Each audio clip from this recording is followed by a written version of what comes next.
आज का हमारा टॉपिक है couple of moment and electric dipole placed in uniform electric field, जो कि बोर्ड के नजरिए से बहुत इंपॉर्टेंट है, साथ ही साथ एनी एंट्रेंस एग्जाम के लिए। तो चलिए शुरू करते हैं आज का टॉपिक। टॉपिक क्या क्या बताया मैंने? टॉपिक है हमारा couple of movement and electric dipole placed in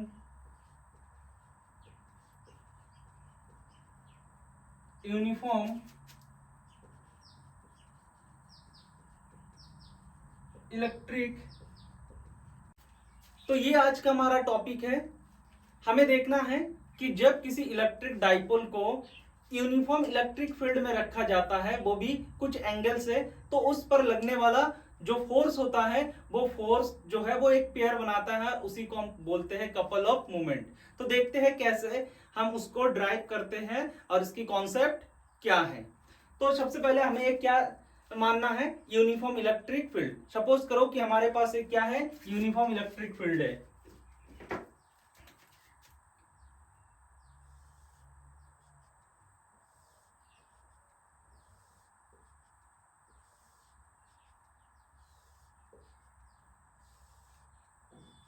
ये मैंने मान लिया कि हमारे पास ये एक यूनिफॉर्म इलेक्ट्रिक फील्ड है। अब मैं क्या करता हूं कि एक इलेक्ट्रिक डाइपोल लेता हूं।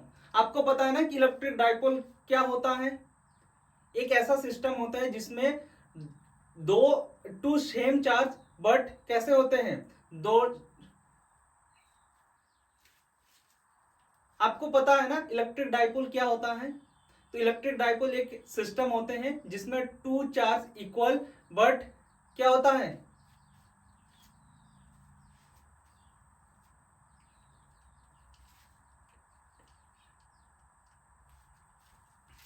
आपको पता है ना इलेक्ट्रिक डाइपोल क्या होता है? तो इलेक्ट्रिक डाइपोल एक सिस्टम है जिसमें two equal but different type के चार्ज एक दूसरे से 2l डिस्टेंस पर होते हैं। क्योंकि उसमें दो चार्जेस है और वो कुछ डिस्टेंस पर सिचुएटेड है, तो उसके कारण भी इलेक्ट्रिक फील्ड जनरेट हो रहा है। और उस पर से मैं इसको किस में रख रहा हूं, एक इलेक्ट्रिक फील्ड में ही रख रहा हूं। अगर मैं इलेक्ट्रिक फील्ड में देखना डाइपोल को इलेक्ट्रिक फील्ड के डायरेक्शन में ही रखूं, तो उस पर कोई भी फोर्स एक्ट नहीं करेगा। बट अगर मैं इलेक्ट्रिक डाइपोल को इलेक्ट्रिक फील्ड से थीटा एंगल पर रखता हूं, तो उस पर एक फोर्स एक्ट होता है, और वो फोर्स क्या करता है, एक पेयर बनाता है। उसी फोर्स के पेयर को हम बोलते हैं कपल ऑफ मोमेंट। और देखते हैं उसको ड्राइव करके भी कैसे होता है। तो मैंने क्या किया, मैंने एक इलेक्ट्रिक डाइपोल लिया,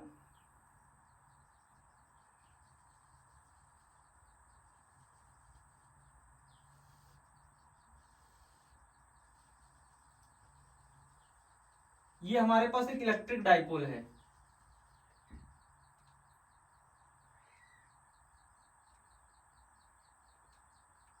इलेक्ट्रिक डाइपोल है जिसके बी एक पर पॉजिटिव चार्ज है, दूसरे पर नेगेटिव चार्ज है।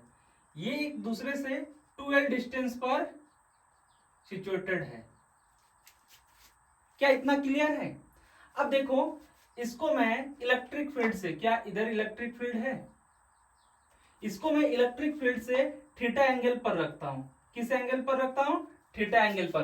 पहले इलेक्ट्रिक देखो, ये जो इलेक्ट्रिक डाइपोल था कुछ ऐसा था, तो इस पर कोई भी फोर्स एक्ट नहीं कर रहा था। तो मैंने क्या किया कि इसको यहां से इलेक्ट्रिक फील्ड के डायरेक्शन से इसको थीटा एंगल पर रखा। तो जैसे ही मैं इसको थीटा एंगल पर रखता हूं, तो मैं देखता हूं कि ये जो प्लस क्यू चार्ज है, ये एक फोर्स का एक्सपीरियंस करता है, और उस फोर्स की जो डायरेक्शन होता है वो इलेक्ट्रिक फील्ड के ही डायरेक्शन में होता है।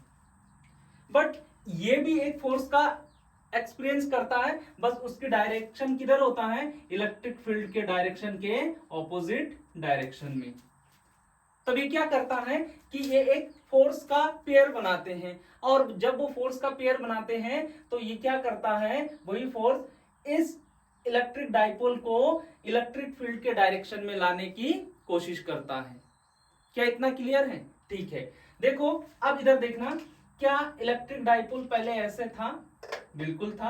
अब मैंने जब इसको ऐसे उठाया तो पहले प्लस क्यू अब यहां था, मान लो ये पॉइंट है, ये बी पॉइंट है, तो पहले बी यहां था, अब उठ के कहां पर गया, यहां पर, तो डिस्प्लेसमेंट कितना हुआ? तो देखो क्या इतना डिस्प्लेसमेंट हुआ? क्या इतना डिस्प्लेसमेंट हुआ? बिल्कुल हुआ। तो अगर मैं इस डिस्प्लेसमेंट को निकालूं तो डिस्प्लेसमेंट कितना आएगा?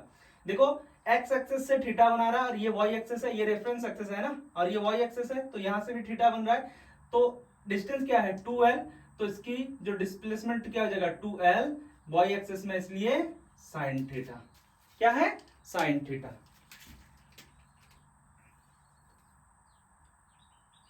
क्या यहां तक क्लियर है? यहां तक समझने में कोई दिक्कत तो नहीं?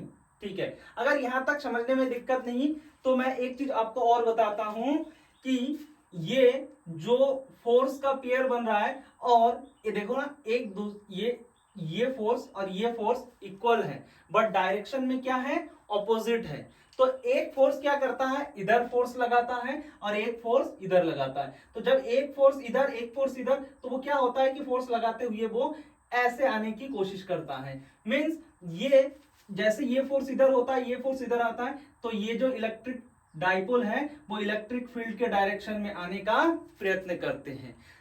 ये सारी फिनोमेना होता है टॉर्क के कारण। जो कपल ऑफ मोमेंट है उसको हम क्या बोलते हैं? टॉर्क।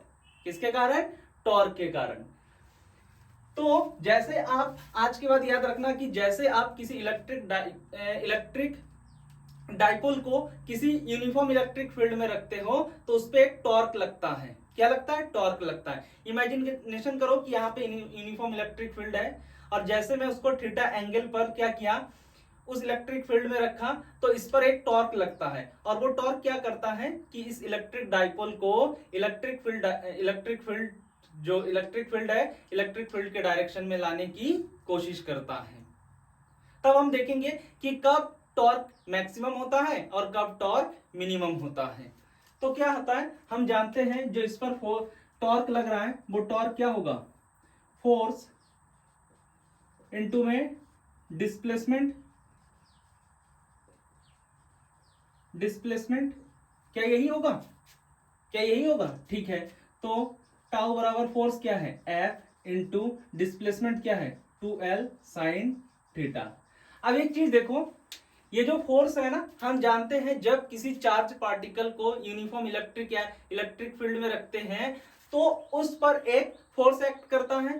तो वो फोर्स क्या होता है? वो फोर्स होता है, हमेशा याद रखना, ये फोर्स तभी एक्ट करेगा जब तुम चार्ज पार्टिकल को कहां रखोगे, इलेक्ट्रिक फील्ड में, अन्यथा कहीं और काम नहीं करेगा। तो हम जानते हैं वो फोर्स क्या होता है, F बराबर क्यू ई। ठीक है, तो रखो इसको, तो टॉ बराबर Q E 2L sine theta. तो टॉर्क क्या हो जाएगा, हम जानते हैं सब मल्टीप्लाई में है, तो मैं आगे पीछे लिख सकता हूं 2L साइन थीटा। अब ये क्या है, क्या ये इलेक्ट्रिक डाइपोल है? हाँ, हम जानते हैं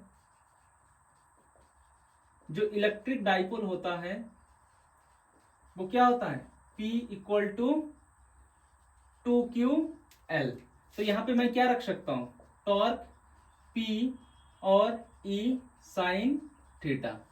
तो ये है इस टॉर्क पर इलेक्ट्रिक फील्ड के इस इलेक्ट्रिक डाइपोल पर इलेक्ट्रिक फील्ड के कारण लगने वाला टॉर्क। अगर मैं अब इसका वेक्टर रूप निकालूं, क्या निकालूं, वेक्टर फॉर्म निकालूं, तो वेक्टर फॉर्म कैसे निकाल सकते हैं?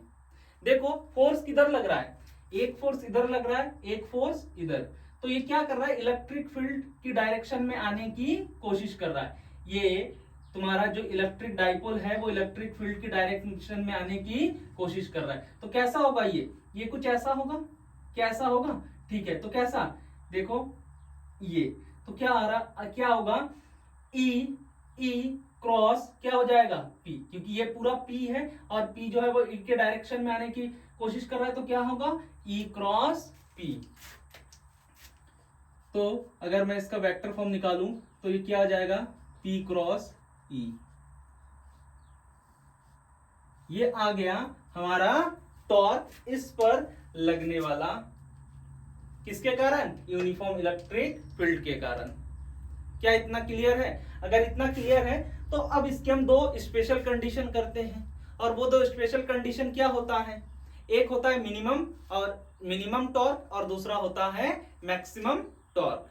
मिनिमम टॉर्क कब होगा और मैक्सिमम टॉर्क कब होगा, वो हम एंगल पर डिपेंड करता है कि मैक्सिमम कब होगा और मिनिमम कब होगा।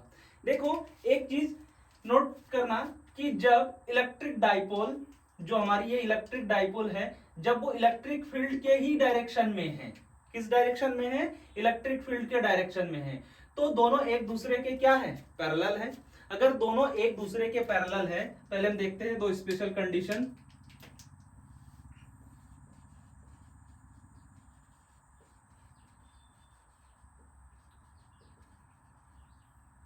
पहला कंडीशन ये है कि जब तुम्हारा इलेक्ट्रिक फील्ड और जो तुम्हारे पास टॉर्क है वो क्या है, वो एक दूसरे के पैरेलल हो, मतलब दोनों को एक ही डायरेक्शन में रखा गया। तो हम जानते हैं जब भी दो क्वांटिटी एक दूसरे के पैरेलल होता है तो उसके बीच में जो एंगल बनता है वो क्या बनता है, 0 डिग्री। क्या बनता है, 0 डिग्री। तो यहां रखो जरा, तो टॉर्क क्या हो जाएगा, मिनिमम 0 डिग्री पर, क्योंकि वो इलेक्ट्रिक फील्ड के ही डायरेक्शन में है। तो क्या हो जाएगा, PE साइन 0 डिग्री। तो साइन 0 डिग्री मीन्स क्या होता है, साइन 0 डिग्री मीन्स 0। तो मिनिमम टॉर्क क्या आ जाएगा, हमारे पास जो मिनिमम टॉर्क आ जाएगा वो 0 होगा। मतलब अगर तुम इलेक्ट्रिक डाइपोल को इलेक्ट्रिक फील्ड के ही डायरेक्शन में रखोगे तो उस पर कोई भी टॉर्क नहीं काम करेगा। तो ये है हमारा मिनिमम टॉर्क। अब मैं देखता हूं मैक्सिमम टॉर्क। तो मैक्सिमम कब हो सकता है, थोड़ा सा आइडिया लगाओ, थोड़ा सा अपना दिमाग यूज करो और बताओ मैक्सिमम कब हो सकता है। आपको मैं थोड़ा सा बताने की कोशिश कर रहा हूं, अगर समझ गए तो अच्छी बात है। ये इलेक्ट्रिक फील्ड की डायरेक्शन है, ये किसकी डायरेक्शन है, ये इलेक्ट्रिक फील्ड की डायरेक्शन है। अभी जब, और ये इलेक्ट्रिक डाइपोल है, जब मैं इसको इसी के ही डायरेक्शन में, इलेक्ट्रिक फील्ड के ही डायरेक्शन में रख रहा हूं तो ये एक दूसरे के क्या है, पैरेलल है। पैरेलल है तो इसके बीच में बनने वाला एंगल 0, अगर बनने वाला एंगल 0 है तो इस पर लगने वाला जो टॉर्क है वो भी मिनिमम है। अब मैं क्या करता हूं कि मैक्सिमम निकालता हूं। मैक्सिमम तो क्या होगा, अगर इस टॉर्क को अगर तुम एंगल से घुमाओगे तो ज्यादा से ज्यादा तुम कितना घुमा सकते हो, देखो ज्यादा से ज्यादा तुम इतना घुमा सकते हो, ये है ऐसे रखा है, अब ज्यादा से ज्यादा तुम इसको ऐसे घुमा सकते हो 90 डिग्री। अब जैसे 90 डिग्री से तुम इधर आओगे तो फिर से एंगल क्या होगा, कम होगा। तो मैक्सिमम कितना एंगल बन रहा है इलेक्ट्रिक फील्ड और इलेक्ट्रिक डाइपोल के बीच में, 90 डिग्री, क्योंकि जैसे तुम इधर आओगे अब उससे कम हो रहा है। तो जो मैक्सिमम कंडीशन के लिए इलेक्ट्रिक फील्ड और जो इलेक्ट्रिक डाइपोल है वो एक दूसरे के परपेंडिकुलर है। कैसा है, परपेंडिकुलर है, मींस तब एंगल कितने का बन रहा है, 90 डिग्री का। तो एंगल अगर 90 डिग्री का बन रहा है तब जो टॉर्क मैक्सिमम होगा वो क्या हो जाएगा, PE साइन 90 डिग्री। तो तुम क्या जानते हो, साइन 90 डिग्री मीन्स 1, क्या होता है 1। तो अगर साइन 90 डिग्री 1 तो मैं कह सकता हूं जो टाउ मैक्सिमम है वो क्या आ जाएगा, PE। अगर यहां से तुम क्या निकालो, क्या निकालो, तुम इस इलेक्ट्रिक डाइपोल निकालो तो क्या आ जाएगा, P बराबर tau maximum equal to E। तो तुम यहां से टाउ मैक्सिमम अगर पता हो, इलेक्ट्रिक फील्ड पता हो, तो तुम इलेक्ट्रिक डाइपोल निकाल सकते हो। तो एक फॉर्मूला ये हो गया, दूसरा ये हो गया, तीसरा ये हो गया, चौथा ये हो गया। अगर आपको ये कंडीशन याद रहा तो आप किसी भी क्वेश्चन से डील कर सकते हो और आप किसी भी कॉन्सेप्ट को आसानी से समझ सकते हो। तो ये था आज का हमारा टॉपिक। मैं आशा करता हूं आपको वीडियो अच्छी लगी होगी। तो लाइक, कमेंट और शेयर करना। साथ ही साथ अगर आपने चैनल को अभी तक सब्सक्राइब नहीं किया तो चैनल को सब्सक्राइब करना ना भूलना। Thank you for watching.